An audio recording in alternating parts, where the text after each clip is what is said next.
Greetings, greetings, greetings around the world to all my friends around the world, all of you Ascension specialists. I am your host, Joan of Angels, intuitive guide, and today we are going to have an amazing guest. Today's a good day to practice ripping off the veil between worlds as we meet our spirit guides with our upcoming guest. But first, I want to introduce you to Susanne Ross. We just actually got her website up, Susanne Ross at SusanneRossTranscendence.com, and she is the producer and the everything of the new upcoming Sedona Ascension Retreat. So I'm just so happy to see you. We have so much fun on this show. We do have so much fun on this show, Joan, and I am so thrilled. What a coincidence. It is not, because nothing's a coincidence, right? Everything in divine order, that we would be interviewing Susanne Wilson, a medium, to connect into spirit guides on Halloween, right? The veils between spirit realms are very thin today. And I didn't even think about it when Alan suggested the date. It didn't even dawn on me that it was Halloween until we mentioned it. And it's like, yeah, what a perfect guest for today to talk about, the veil and how we can connect with our spirit guides. So very happy. Tell us about her. Yes. So Susanne Wilson has been practicing as a medium for years. She had a near-death experience in 2007 that awoken her to her true calling. She had been working in the corporate world, had gone to college and got degrees to set her up to be successful in the corporate world. But after this near-death experience, she at first went into a depression and in confusion about what path she should take, but then she committed to her true calling, which is as a medium. She loves everything paranormal and has developed techniques for connecting with your spirit guides. She is a certified hypnotherapist, author of the book Soul Smart, and will be presenting as a keynote speaker at my event, Sedona Ascension Retreat, in March of 2023, and also hosting a workshop, Meet Your Spirit Guides. So without further ado, let's meet Susanne J. Wilson, medium known as the Carefree Medium. Hello from Carefree, Arizona, which, you guys are going to be changing clocks in a lot of parts of the world, and we don't. My uncle used to say, we're on God's time. I believe that. And that's why, is that why you call yourself the Carefree Medium? I've always kind of wondered about that. Yeah, Joan, it's funny because I was living and working in Carefree both. And I've got an office up there and I'm just a few miles away. And I got this voice message from this gentleman that said, oh, my wife and I are coming in from Canada and we want an appointment with the Carefree Medium. And I had just been calling myself Susanne Wilson, evidential medium. And I heard that and I felt my guides just sort of rush in around me and go, that's it. And it's like, and that's where I started getting this thumbs up, green light, and the happy ding, ding, ding of a bell for yes. And that it just reinforced everything. Like, that's what you're supposed to do. Hey, listen, thanks for having me here. I'm so excited about this conference. I used to be part of hosting a big conference in Scottsdale. I want to bring all those people up to Sedona for this one. Yay! Thank you for that. Thank you for saying yes to being both the keynote presenter as well as a workshop facilitator. I've been watching some of your YouTube videos, Susanne, and I just love your personality. You're so relatable. And the techniques that you share, including the signs and the symbols of spirit being present or past loved ones being present. And then just these really sort of basic tools for tuning in to the energy that shows up. So thank you for just making things so relatable and practical and easy to use. Well, we're all connected, and that Yeah. is the highest praise that I could possibly receive is being relatable.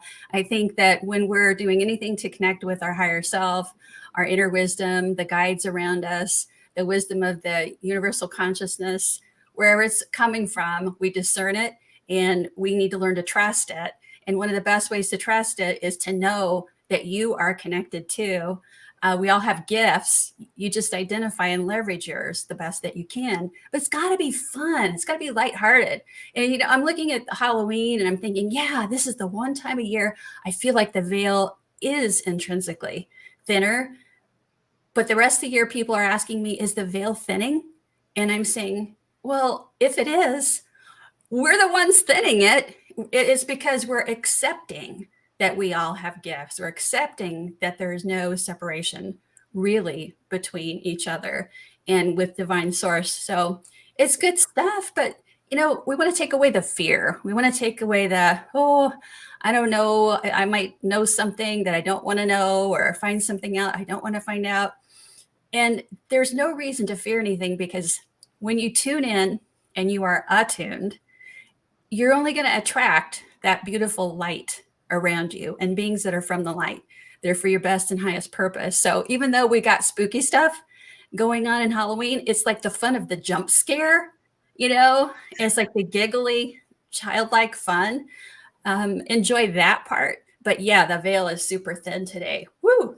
So I have a question for you about this. So you know, you said not to worry, not to be afraid of encountering with your guides and your angels, and I agree with you. Is it, how was it for you when you first came in touch with your gifts as a medium? You know, like what was that like for you? Well, Joan, I was a child when that first started happening, and I just assumed everybody could see colors and these filmy looking people around others. And so I went to school and I blabbed my head off about it. And it didn't take too long till I was getting bullied on the playground and figuring out they're not all seeing, you know, everything that I'm seeing. They're not all feeling everything that I'm feeling. And I was really, really fortunate because my mom saw that I was faking sick so that I didn't have to go to school. And she had her dad, who was a preacher, sit me down and talk to me like, look, you've got straight A's, but you're missing so much school. You know, you might have to repeat a grade. What's going on? So I confessed I was getting in trouble.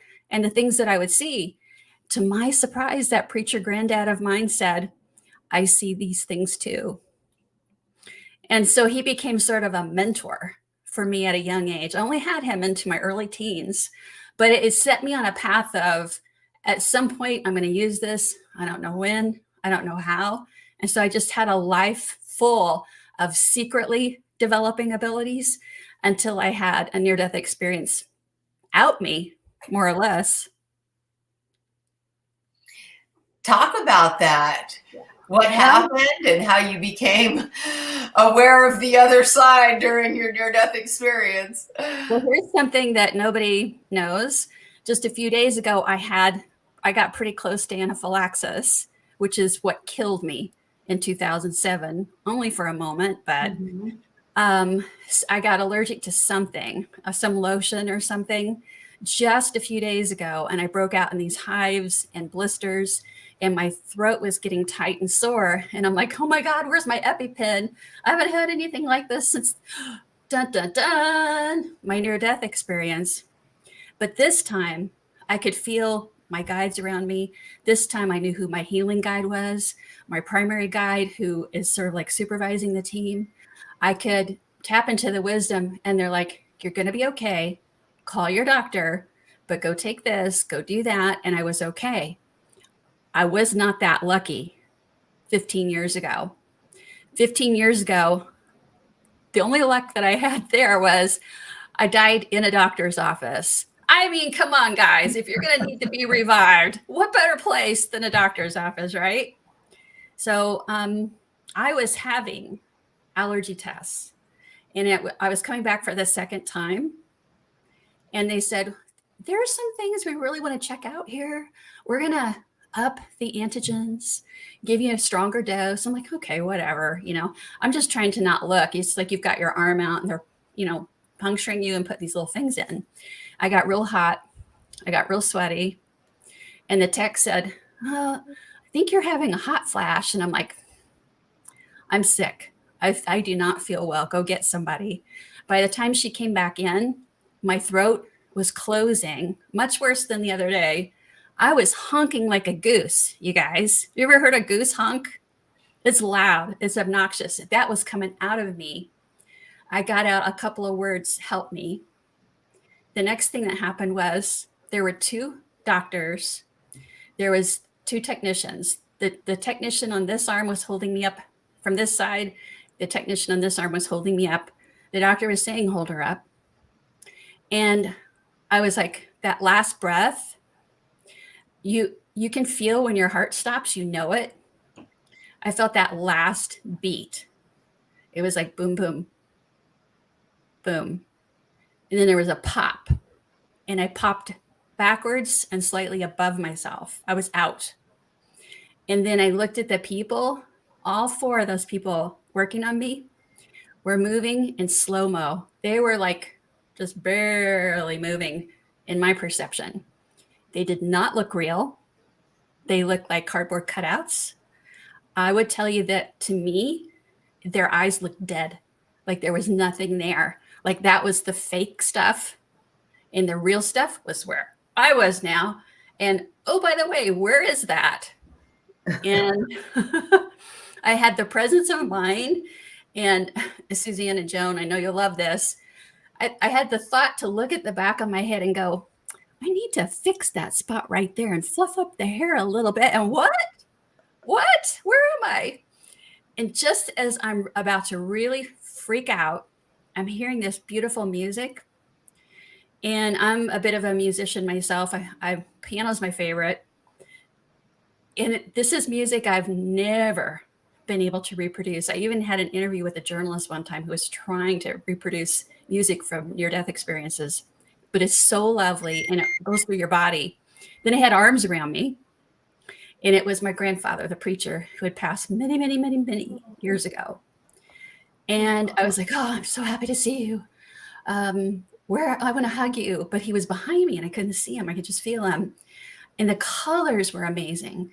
And just as I'm thinking, I want to go to where that music's coming from with my granddad, they had injections in me and I got just sort of like vacuumed back to the body.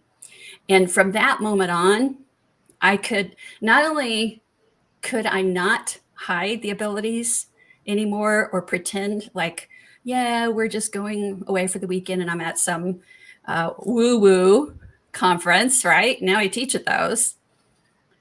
I was no longer feeling ashamed of the gifts that I had. I was just confused about what I was supposed to do with them. And it took me a while to find my way, but here I am. How long ago was that? 15 years this year. So what's it like, that energy? I understand that when you're on the other side, it's like a unified field of consciousness and everything. What does that really feel like? I will tell you that for me, I feel like I was still far from the other side. I feel closer to the spirit people of connecting in mediumship than I did there. I felt like I was in some sort of passageway, some sort of like, like when you're traveling. Okay, I'll put it this way. Let's say I'm in the Phoenix area. I get on a plane in Phoenix. We're going to go to Singapore. We land in Singapore. I get out. I look around the airport at the shops. I get right back on that plane in Singapore and come back to Phoenix. And you ask me how Singapore was, and I'll tell you, I don't know, but it's a pretty nice airport.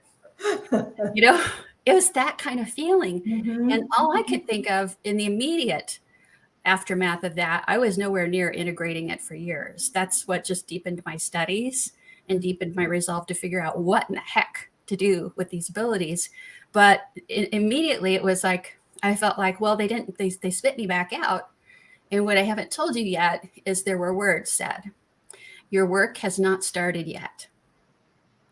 And I felt deflated at first because I thought, what do you mean? I've got this big important job. I'm working on my PhD, and I'm so busy. I have no life. Of course, I've been working, you know. And then I thought, well, maybe they didn't take me because I haven't lived right yet. Maybe there's something wrong with me. And I sort of medicated with alcohol for a while. It was like Uh-huh. work all day, get home, drink, block it out. That went on for a little bit. And eventually it was like, look, I got to face this. What am I supposed to do? What you're supposed to do is share and help people not ignore the gifts that they have, help people embrace the gifts. Like we all get gifts, but we have to open them and learn to trust them. And life has changed. It's a downsized life from what I had, but I've never been happier. When did you start noticing that you could connect to spirit on the other side after your near-death experience? I couldn't shut it off. I was already going in sitting in development circle. I was already going to conferences. I was already reading every book out there, and people were pressuring me. What are you doing? And, you know, and I'm like, are you kidding? I've got stock options. I got a big house. I've got a yacht and cars and all this stuff. And, you know, it's me. I'm the earner. I'm the big earner. And it was just, we talk about materialist scientists, meaning that they only believe in what can be proven. I was a materialistic person, not a materialism person. I just thought keeping score, getting more stuff would make me happy. And I would use my abilities in the workplace too. You know, I'd figure out when somebody walked in, I'd secretly look at their aura, things like that. But as far as the other side, they just wouldn't shut up after the NDE. They just like, I had to go back to, God, listen, guys, the same teachers I had secretly been going to, the same development circle I had secretly been sitting in, I'm back there begging people to help me shut it off. You know, it's like, you guys want to tune in so bad, I need to tune out so I can have a life. So I had to figure all that stuff out. And then, you know, looking back, I realized if I hadn't gone through every step of every experience, how would I teach it? Right. How would I teach Right. it? You know, that is an amazing story. And well, it's not a story, it's an amazing life journey you've been on. And I love that you've shared, you know, coming into our gifts is very challenging for people. So number one, I love that you're actually a mentor, that you're now your grandfather in a way, teaching people who are opening up. I kind of hear your grandfather. I can feel that. But Yeah. Little bit of a preacher there, huh? A little bit of a preacher girl now. Your grandfather's really happy, I can tell. And you know what's interesting, when we don't use the gifts we've been given, we become very distressed. We become very anxious, and life doesn't seem to go as smoothly for us when we don't listen to that opening. But I remember hearing you at the Conscious Life Expo a couple of years ago, and one of the things you said that really struck me was that anyone could be psychic and be a medium. It wasn't just a special skill reserved for you. And I can tell even in your book that you talk about this. So can you talk about that a little bit for everyone here who's wondering if we have skills or not? Yeah. And first I want to say, just because I decided to sort of check a certain lifestyle and do this full time, I'm not saying that if you have gifts you've been developing that you need to do that too. I feel like the divine source, that universal consciousness, is going to use you to bring a little bit of heaven to earth wherever you are now. So I often quote John Lennon, life is what happens to you while you're busy making other plans. So look to be of service to others and be of service to your own soul's growth right where you are. So I first want to say that, because every time I talk about the NDE, I hear from people saying, I've had a similar wake up call. Should I just completely change my life? And I'm like, you know what? Seek ease and inner peace. And that as a guidepost will never let you down. Now, my dream, and I don't know if I'm going to see this or hear or see this from the other side. My dream is for people who want to be able to make their own direct connection with their own spirit guides, their beloved people and pets who now live in the spirit world without having to go get a reading.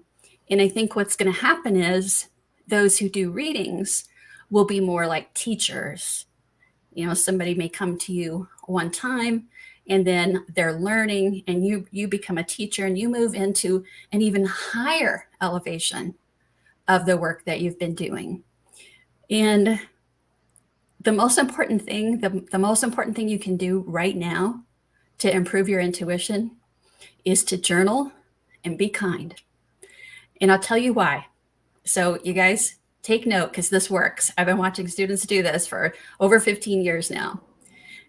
Keep a little notepad of, I call it above the norm experiences or supernatural presence or hellos from heaven, with a nod to Bill and Judy Guggenheim, who wrote the book, Hello from Heaven. Write the date, and whenever you get a dream visit, a sign, a synchronicity, put it in that book. This doesn't have to be a lot of work, but write it down. And then later on, you can look back and see the patterns and trends and how guides are talking to you, how loved ones in spirit are talking to you. This is Halloween. This is Samhain. If you don't do it today, when are you going to do it? Give it a try. And then the second thing is the kindness. You want to boost your intuition real fast. You've been reading books about it, or you've been taking classes. Be kind to someone who can do nothing in return for you. Because what that does is it plugs you in even more closely to what you're already plugged into. You can feel a surge of energy. It starts to dissolve that veil even between us and the other here on the physical earth. So those are my tips. If nothing else, do those. I was watching one of your videos and you were talking about creating heaven on earth, and your question was, where is heaven? And your answer was, it's a resonance. And we can find ourselves vibrating at that heavenly resonance right here and now. And so inviting people to raise their love light frequency so that they can experience heaven on earth, and then furthermore, create heaven on earth. Well, in many ways, you've captured it right there. That we are each as individuals responsible for the energies that we bring to everything, into a room, coming into a room with a certain energy, in transactions, interactions, every little thing that you do, the energy that you carry, our auras are connecting as we pass each other. Even online, our auras are connecting. So think of it this way. Would you rather people sense compassion and peace around you, or be a little prickly or a little nervous and not quite sure around you? So being responsible for who you are, how you react, understanding that while we're in this physical body, emotions are signals. Anything that's starting to get us into a defensive mode. I know when I'm getting defensive, that there's something there I need to examine, take a look at before I fire off that email or give that retort. Processing emotions is a very important thing. And understanding that that's part of our growth too is very, very important. I'm very much into nonviolence, as I know most people are, but we have to also remember that our thoughts can create thought forms that are not representative of who we are. Most people are generally good people.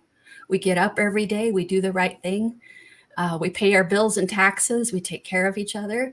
But when we get caught up in those moments of creating thought forms of envy or hatred or angst, we're sending that energy out and others are feeling it. So it's a big focus on the individual responsibility, the individual intuition and discernment, and not comparing yourself to others in their lives and in their development. Those are sort of really important principles to me. Mm-hmm. So do the departed loved ones, like, what, first of all, what is it really, why is there this veil between us and this other side? And, is this the underworld, or, what do they actually mean by this? I've really been thinking about this. There are a lot of theories.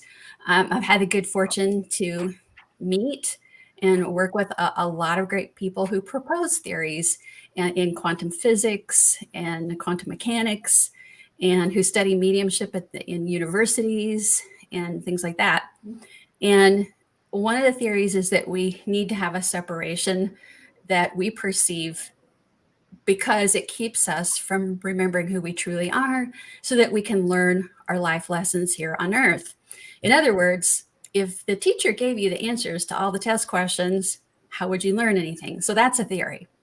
Another theory is there is no veil, and that it is our perception, because our consciousness is getting slowed down and filtered by the human experience and the human brain.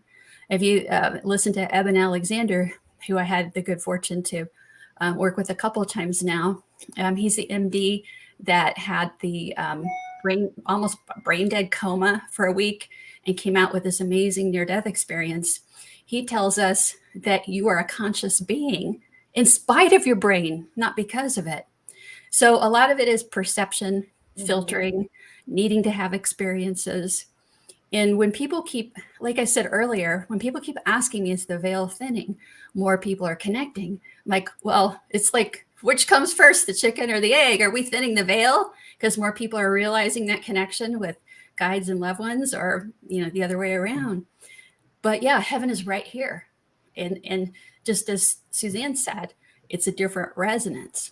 But when you get there, my trusted friends on the other side and people who have come through in sessions with me have said, we kind of get a little homesick, or, it's like Earth and incarnation and Earth is, we miss it, and we think, oh, it's so bittersweet. Oh, what a ride, because they don't have as much to conflict with, but fortunately, they can interact with us. They can inspire us.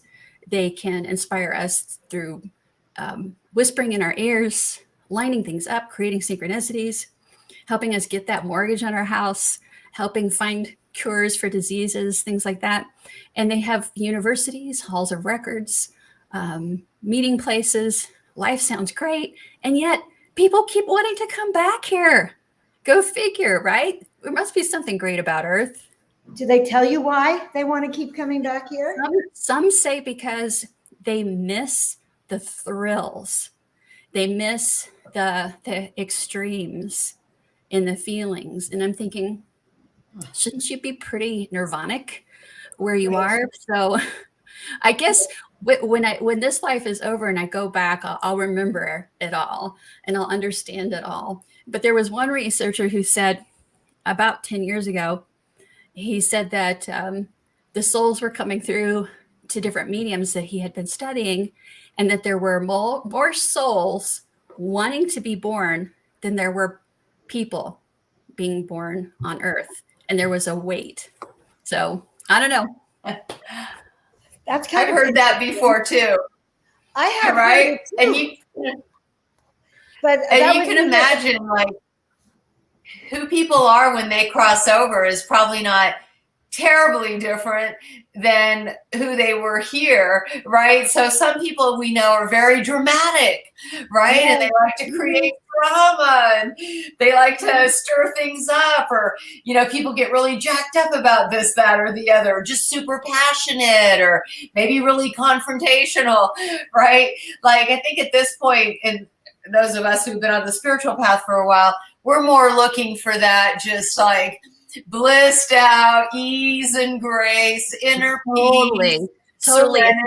It's like it's the way you're describing it. It's like the grass is always greener kind of thing, although the other day I was channeling Leo Roy for my students, and he was saying something like, but don't get me wrong, I wouldn't trade places with any of you for anything. And I'm like, okay. At first he was like, kind of like, again, it's like that bittersweet of, wow, on Earth, and you experience this, and you have these great sorrows, but you have these great celebrations and so much wonderful contrast, but I don't want to be there. I'll be a guide. That's pretty funny. They've already done their time, huh? Yeah, yeah, Joan. I mean, seriously. And Mhm. the angelic realm has been revealing itself as quite different from the angels in the lofty skies strumming harps, as have been depicted in art of eras past, and more people are connecting with angels too. And I know you have people probably chasing after you, trying to figure out what's going on with angels. But it's us changing our own frequencies that's making all this stuff happen around us. We don't argue or debate anymore about whether guides are working with us or angels are here or we can connect with loved ones in spirit. We really don't. Now the argument has shifted to, well, what's it like over there? You know, and it's not even an argument anymore. It's just, and this new generation, that there are people that have been born in the last 20, 25 years are going to change this world. Some of the greatest holy men and women have just been born in the last couple of decades, and they're coming in with love and acceptance and questioning and not accepting the status quo. You can't tell me they're not supernatural. Well, they are. They say that this new generation is already super advanced star seeds that are coming into their body that they already know, and they already have a lot of these gifts. They seem to be very advanced at this time. Yeah, I would have loved to have been born in the last 10 or 15 years and coming in as a kid and going to school and saying, yeah, I see your aura, and having the teacher go, what color's mine, as opposed to go sit in the corner. Well, I suppose it depends which part of the country you're being brought up in. There you go. And also then it gets back to, it's our individual responsibility to start to still wake up. And so if we're born into a family, so I saw things a lot growing up, but I never spoke about it to anyone. And I didn't even know I was seeing anything. I just thought it was the usual thing that paintings had beings that moved inside of them. Nice. But I know it would have been really lovely. I wouldn't be where I am now had I had parents that really accepted that. I'm sure of it. You've nailed it. It's our circumstances are exactly the circumstances we need. Yeah. No life experience is ever wasted, but we don't get to see that until hindsight. It's like, looking back over your life. My mom recently turned 80, and a lot of they call her Miss K, and she was a Sunday school teacher, Girl Scout leader, piano teacher. I mean, it's like Miss K this, Miss K that. And at her last church, they were calling her Angel Lady or Angel K, because she could say finally at 80 that she sees angels and she talks to angels. Mm-hmm. And most of the church were like, yeah, you do. It's cool. But she's looking back at her life and, some of the things that she couldn't even say. When her dad died, she was, how old would she be? She was like maybe 40. And he was the one person she could talk to. He was my person. And we didn't until later on. It took us years to talk to each other about the experiences we were both having and not realizing it. So it's just, we got a reset. We have a reset here with these new generations coming in. Nothing's going to shut them up. Nothing's going to shut them down. Thank heavens. Both of my parents, when my father was passing in the hospital, one day he started singing. And I said, Dad, what are you singing? He goes, well, I'm singing with the angels. Can't you hear them? And then another time, my mom, she got pneumonia, and she may have been in the process of passing, and my husband and I were thinking, gosh, what should we do? But the nursing home said, you call 911 or we will. But I walked in and my mom said, can you see the angels on the ceiling? And we just wanted to let her pass and go with the angels in the ceiling because she was so sick.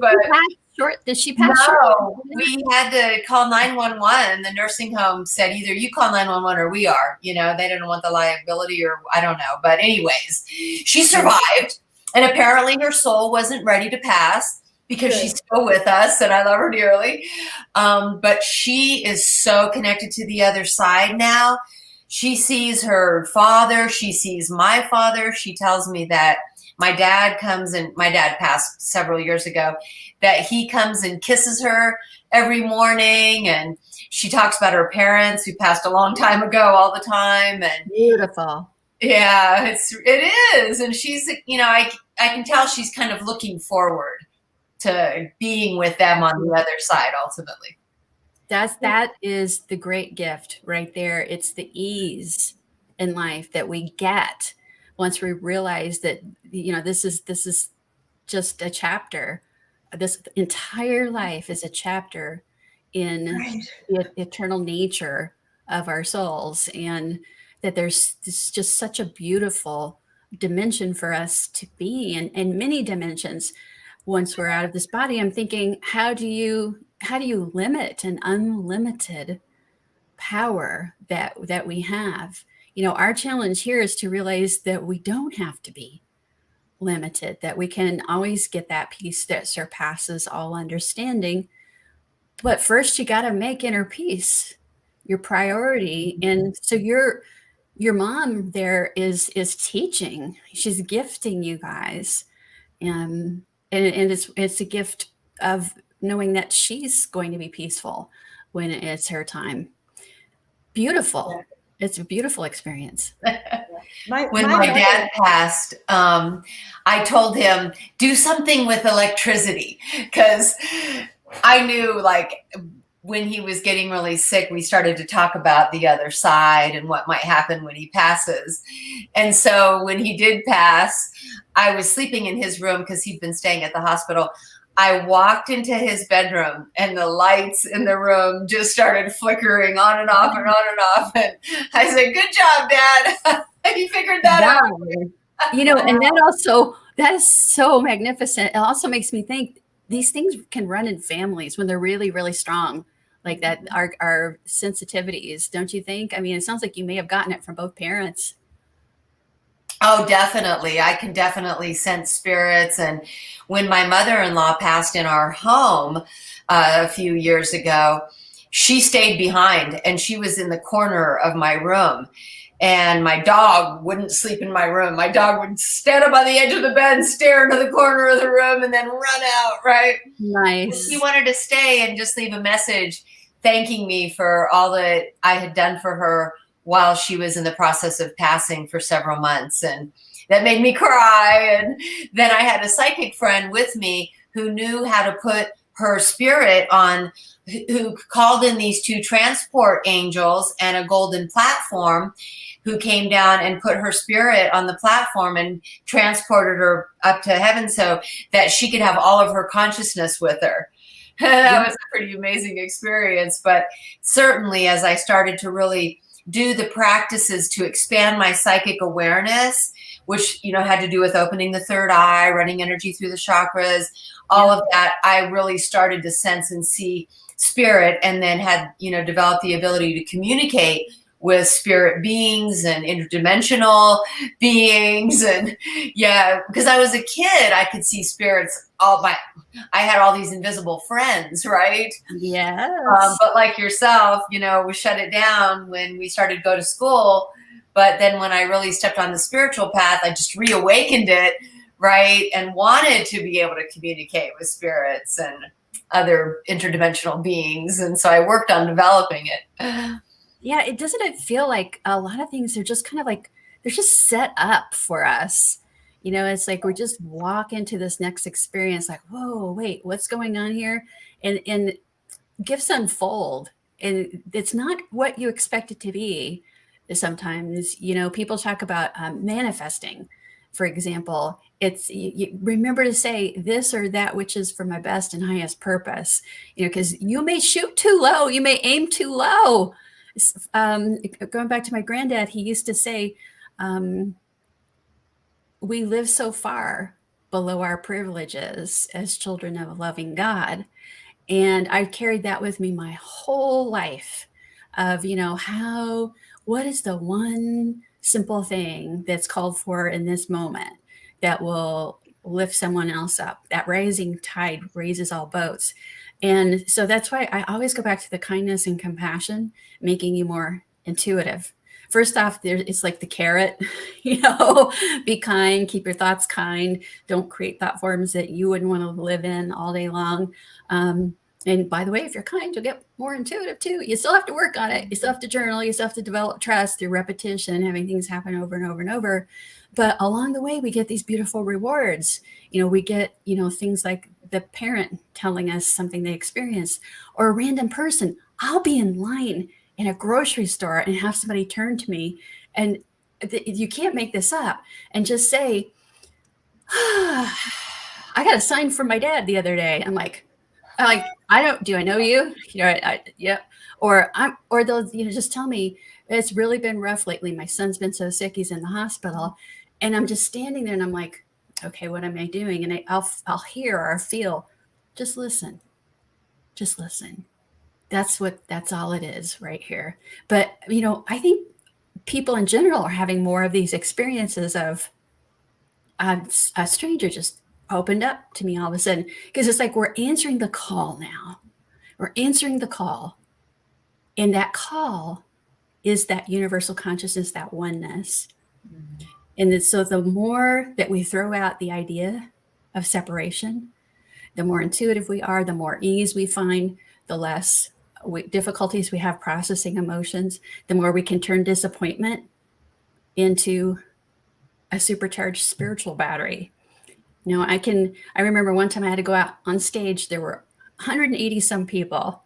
I used to know the number, but it was years ago. I had 180 some people to see me do a platform demonstration. And I thought, this is amazing.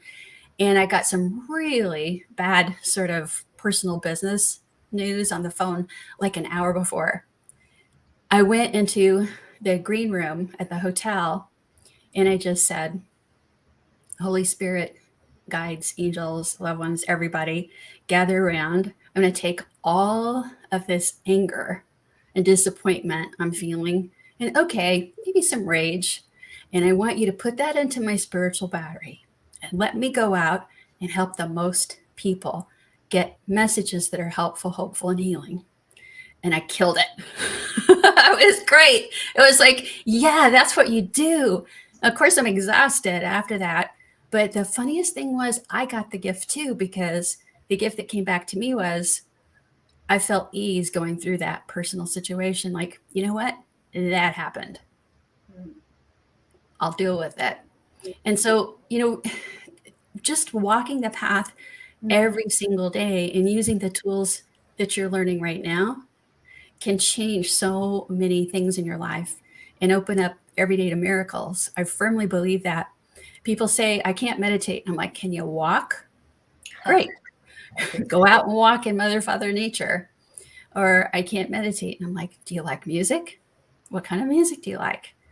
And just having time to sit in the power and the presence of no thought, no place, no thing, just nothing, but enjoying what you enjoy can bring the spirit loved ones and the guides so much closer to you, because you don't have what I call spiritual dust bunnies around you. Spiritual dust bunnies is like stagnant energy, worry, fear. I see those things in the aura, so I have to name them. I name the things I see. So there are simple ways. It doesn't have to be hard. There's like ABC 1, 2, 3 things you could try to make connections. It's all here for you. What do you recommend for tonight for Halloween? I would say right now, and some of I was on a call yesterday with a lot of people who were on the other side of the world where it was already Halloween. And I told them the same thing I'm going to tell you guys, which is reach out.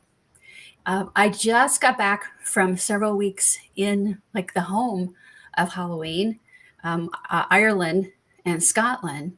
And it's different there. It's a party, yeah, for sure. It's fish and chips and beers at the pub for sure, and masks and decorations. But it's also, they think of their ancestors too, because Samhain comes from the harvest and the gratitude for the fall harvest. and inviting the ancestors and thanking the ancestors for helping through the growing season, for helping us get through the winter. And there's a lot more to it than that, but at its core, it's a celebration of living, is a celebration of growth, as a celebration of sustenance. And like they would use lanterns so that the so-called dead could better find them, because right now, October 31st, our lights are even shining more brightly to them, and their lights are shining more brightly to us. It's like our auras are lit up. So if you don't have plans, here's a good thing to do. Set the time and mentally send an invitation. See the first name first. So my mom's name is Kay. She's still here, thank goodness, but I'll use Kay. So, Kay, I want to connect with you 6 o'clock tonight. I'm going to light a candle. I'm going to have a picture of you there. And I want you to come as close to me as you can. Touch me if you like. Send me a sign or put a word into my mind or a message. However you want to do it, I will be there. I will sit and I will wait. A few minutes before, get there, sit in that place you said you would be. And I want you to pull up a memory, a very special memory of something the two of you enjoyed together, whether it was sitting on the back porch, having a glass of wine, or you were out taking a walk somewhere, or you're at a party. And I want you to put your whole body and soul into that memory and feel it from head to toe. And so that when that time comes for that appointment, your heart is so open that you'll be able to feel them in some way. Don't be disappointed if nothing happens exactly at that time, because I've had people plan a date like this with a spirit loved one, and nothing happens at that date, that meditation moment. But later in that night, something pops up, or they have a dream visit later. But you set the stage, you create the invitation, and you open your energy and let what happens happen. What a beautiful, that sounds so beautiful. Both of my parents are on the other side. So can they come as a couple? Absolutely. Oh, good. Absolutely. They'll probably come in really young and dancing or something, That would be so sweet. Yeah, they were both young and gorgeous at one time. So what are you going to teach actually at our retreat? Well, when I'm presenting, I want to talk about the extraterrestrials and ultraterrestrials and their agendas, how they interact with us, and who's working with us as spirit guides, because some are and some are not. And then in the workshop, it's meet your spirit guides. Going back to what I like to talk about is the ABC 1, 2, 3. Like some people need steps to meet their spirit guides. I have those for you. So it's going to be pretty amazing. Should be pretty amazing, because I've sat in a couple of your classes before, and they are amazing, guys. Absolutely. I know, because I have to tell you, the first time I spoke at that particular conference, I was like, who do I know here? I was looking around. I was like, this room is full. People are standing, leaning up against the wall. And I'm like, oh, well, Joan's still here. She introduced me. And I threw my heart chakra light to you. And then I was like, okay, go ahead. I understand. So guys, I'm telling you that it was a great workshop, and I came away really feeling more into my gifts. And so I'm just so excited that I can't believe it that I get to see you again at this conference, just so you know. Yeah, Sedona, I cannot think of a better place for an ascension retreat. Come on, guys. That's as close to heaven as you're going to get. You got Susanne Ross overseeing it all, woo, awesome. Well, don't miss this. We have the other Susanne also. I think it's pretty funny. When I say the word Susanne, you both open your eyes. That's so great. I love it. I love it. So we're really excited about the conference. You want to show a little bit about it, Susanne, while we're talking, the other Susanne? Yeah, sure. I don't have a way to share the screen, but I certainly have it in my head. I think Tina's going to share it for you. So Oh, wonderful, Tina. Thank you. I love you. Yes. Yes. Well, we're so excited. And I like to make my events really multifaceted so that there's always so much to do to enhance your experience of life. And that includes the presentations, the performances, interactive practices that will be taking place in the main theater, hosted by the keynote speakers. And Susanne is one of them, as well as William Henry and Michael Jaco, Paul Selig, Matt Kahn, Billy Carson, Alan Steinfeld, the Hertogs, Maureen St. Germain. And then we have an Ascension stage where we have about 10 other speakers who will be speaking when we can't access the main theater. We have George Norrie live show, which I'm really excited about. And he's going to have a guest panel called Interdimensional Adventures. So I'm really excited about that. It's really in alignment with what we've been talking about today. Deb Giusti is going to host an Ascension panel. And so we can look forward to that. And then also we have spiritual journeys into the Red Rock Vortex sites hosted by Matt Kahn, Michael Jaco. Those are our celebrity journeys out into the Red Rock Vortex, as well as a Vortex tour, an Ascension tour, and like lots of workshops. We have, at least a dozen workshops that will be taking place during the event. So it's lots of fun, lots of retail vendors, food vendors. So we just want to make it a really spectacular 3-day extravaganza. It's just all designed to be very uplifting, elevating. And of course, the main reason that we do this is to bring the spiritual community together in the spirit of unity consciousness, to raise the love light frequency, not just for those who are present, but for all of humanity. I love that. Very exciting. Susanne, I want to thank you so much for being on our show. Do you have any last words and testament? Wait. Love yourself. Love each other's all the time. Before Love we is go the to answer. the other side. All right. Thanks so much, Susanne. We will see you in Sedona. Can't wait. Right? Oh, we are so privileged. Oh my God, Susanne, this other Susanne is a treat. Oh, absolutely. She is. And I just love her personality.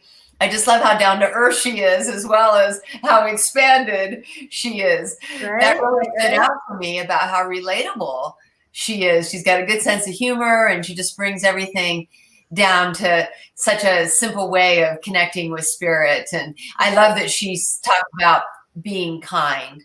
You know, just being the best person you can possibly be is a way to become more intuitive. It is. And now I noticed that both you and I are speaking this weekend on a conference. Yay! Yes! So should we show that for a second, just to give everyone a chance? Absolutely. Yes. I think people don't have enough of us.